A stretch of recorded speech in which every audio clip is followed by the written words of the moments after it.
Hello guys, you are seeing Prime News Australia, where we show you the latest and important news of Australia in the fastest and reliable way. So come, let's start by not delaying. 25 big updates of the Australia, especially for you. Before proceeding in the video, comment by commenting from which state you are watching, and also like video, so that YouTube can reach this video to more people of Australia.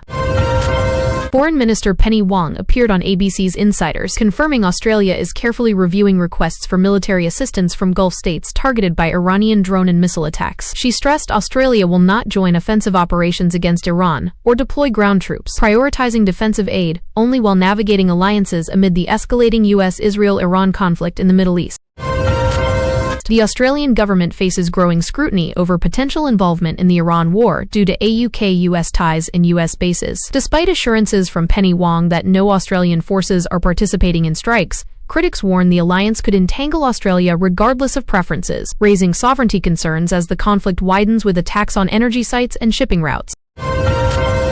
Global energy markets are in turmoil from the Iran conflict, with surging oil and gas prices threatening higher Australian power bills. Attacks on infrastructure and threats to the Strait of Hormuz have grounded flights and disrupted supply chains, prompting warnings from economists that ripple effects could hit household energy costs hard in the coming months.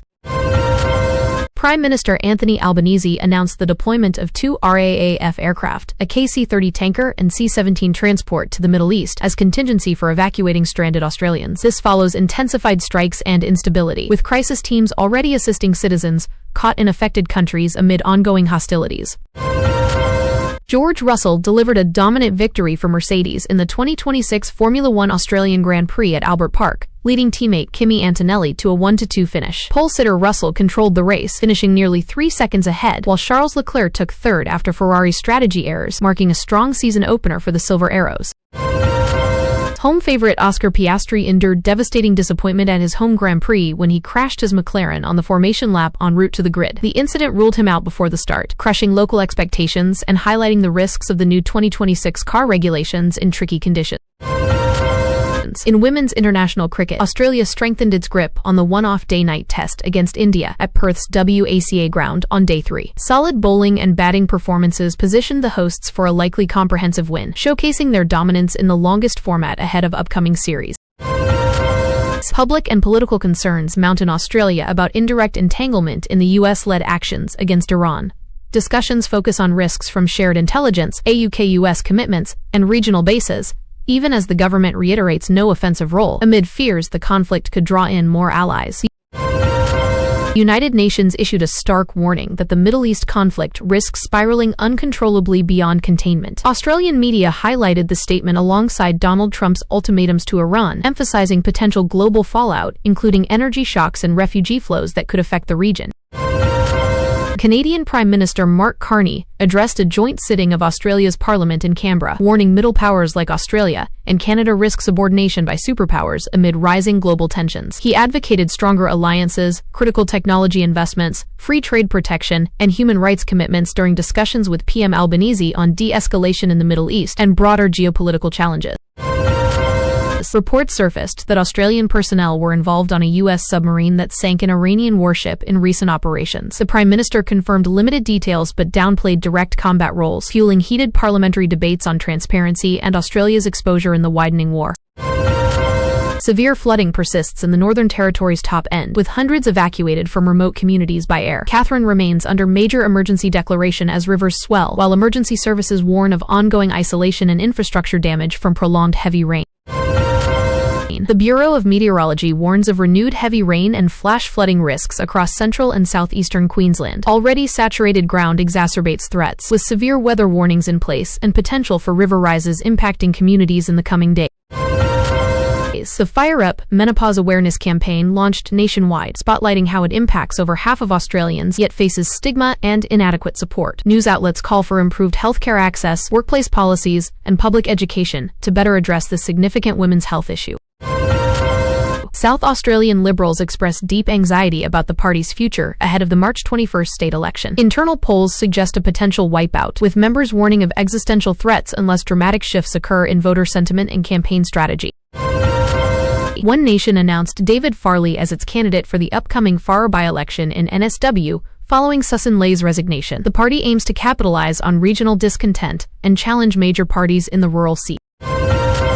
State. Angus Taylor was elected Liberal Party leader with Jane Hume as deputy in a post-election reshuffle. Former leader Susan Ley confirmed her intention to leave Parliament, signaling major opposition renewal amid poor polling and internal division.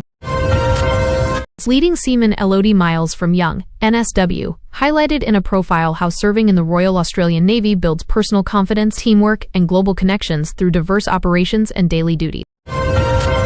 The Adelaide Fringe Festival expanded its family-friendly programming this year, with more children's shows and interactive events drawing crowds. Organisers report strong early attendance as part of South Australia's vibrant cultural calendar. Monez IVF reached financial settlements with families affected by serious embryo mix-ups in past treatments. The agreements resolve long-running disputes and provide compensation, though calls continue for stricter regulations in fertility services. Lingering anti-immigration discussions from prior March for Australia rallies persist in political commentary. While no major new protests occurred today, figures debate policy impacts amid broader global migration pressures.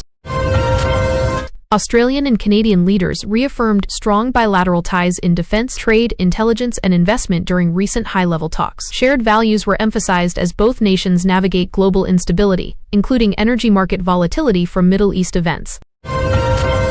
Analysts warn UK-US commitments increasingly bind Australia to US foreign policy decisions, including in the Iran conflict. This limits independence despite government statements, prompting debates on long-term strategic autonomy and regional security implications.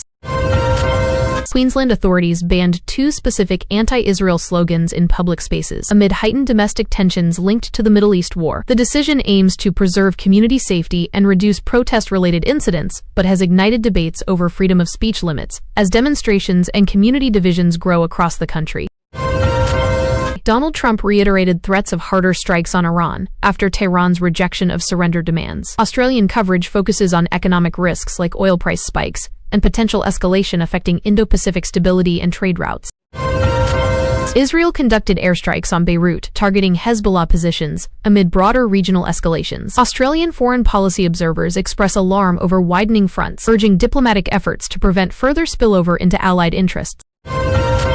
Western Australia braces for price increases across groceries, petrol, furniture, and other goods due to Middle East conflict disruptions, closing key European trade routes. The economic fallout from regional instability threatens supply chains and consumer costs nationwide.